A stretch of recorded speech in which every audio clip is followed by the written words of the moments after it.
What's up, people? Today I'm here, not with the podcast or with the music video, but I'm here to just talk about the stuffs that I use to grow myself and to get my videos better and my audio better and to get my channel better in total as a YouTuber. And the first thing I realized, when I started the YouTube channel was I needed uh, some form of light that could light myself and make me look more beautiful.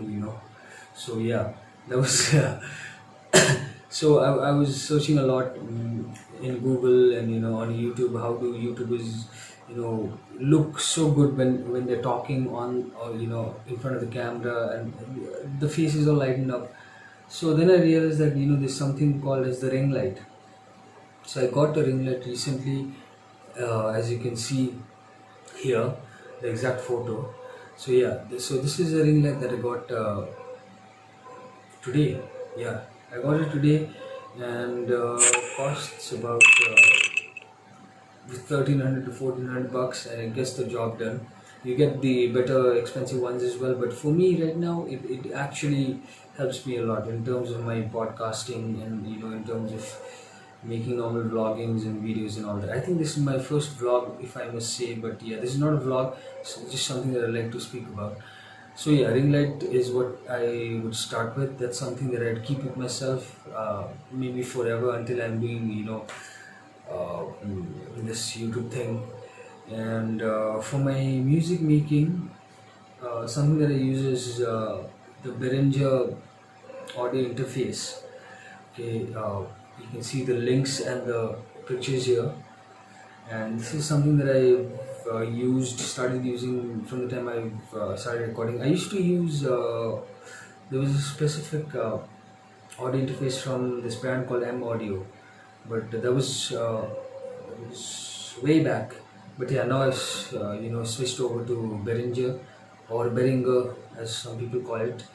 But yeah, this is something that gets the job done for me. It has two input channels, one for the mic and one for uh, the guitar, and has two volume knobs for each of the channels, and also has a master volume. I think for me it gets the job done perfectly and gets the guitar and the audio recorded just like the way I want it.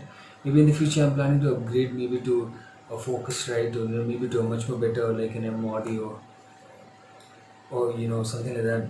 But for now, this is like perfectly fine for me. And for my, I also use what I also use something called as this is a Midi keyboard. Now, I'm not much of a keyboard player.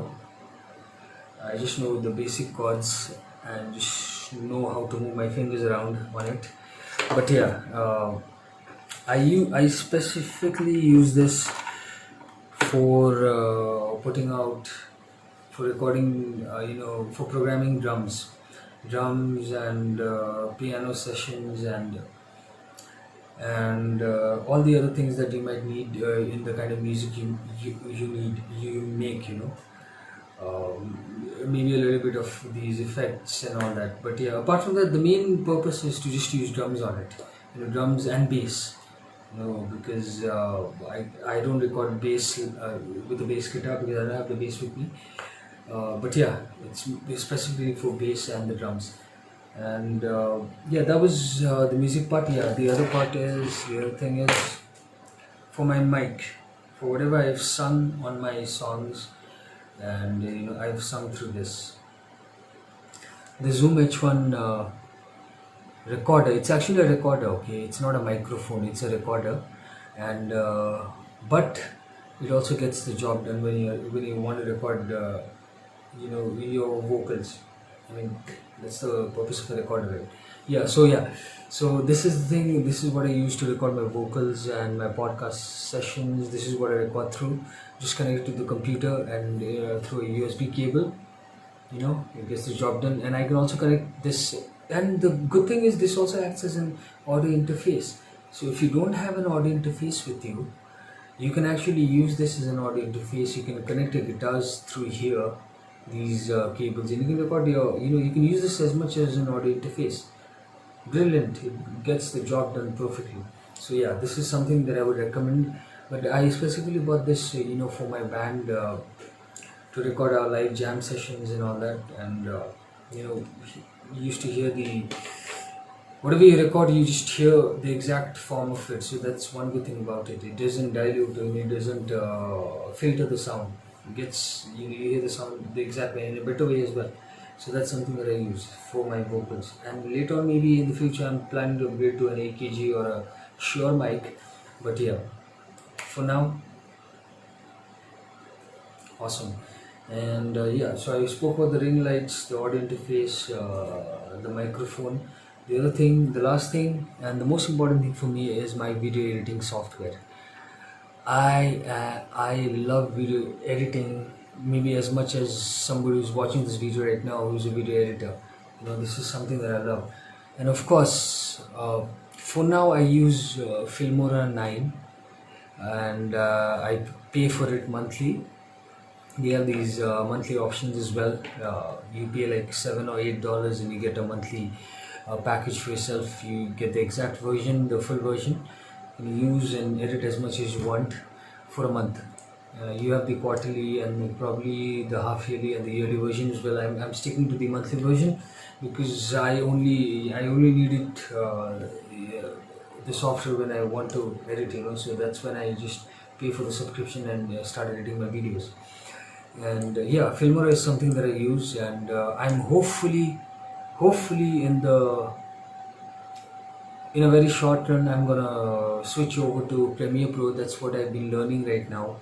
I already have this the Premiere Pro version as well, but that's something I'm learning as much as I can. And only when I think I'm like perfectly ready for it is when I'm gonna switch on to Premiere Pro, because that's something that I really want to dwell with. So yeah, for now, Filmora 9 is just working perfectly fine for me, and it's also helping me build my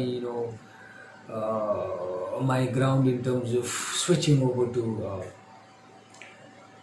Premiere Pro very soon. Yeah, so these are things, the stuff that I use for now, because I don't do much of very fancy stuff. What I do is I record music, I do my own songs and all that, and whatever setup that I have right now just gets it done. And for the software, for the audio recording software, what I use is Pro Tools, and that's the basic version for now. Yeah, so that's something that I use. I used to use a lot of Cubase, and but yeah, mainly it was always Pro Tools for me.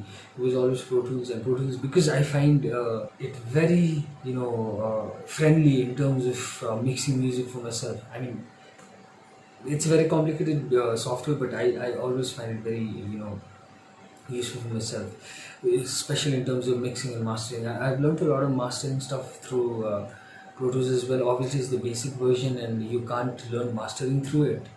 You need to have that that background and the education to do proper mastering. But it's helping me. It's helping me to understand sound, and audio a lot. And for now, like everything else is doing the job, so is Pro Tools. The basic version of it. Hopefully in the future I can get upgrade myself towards a much more professional version as well. But for now, I mean, it's okay. I'm just learning, and I'm trying to get my things out there, and that's something that's helping me out. So yeah, these were the things that I just wanted to speak about. Nothing of that importance, and nothing of something that maybe everybody would want to watch, but something that maybe you just come across this video and be like, oh wow, this is something that I use as well. But yeah, so yeah, thanks for giving it a watch.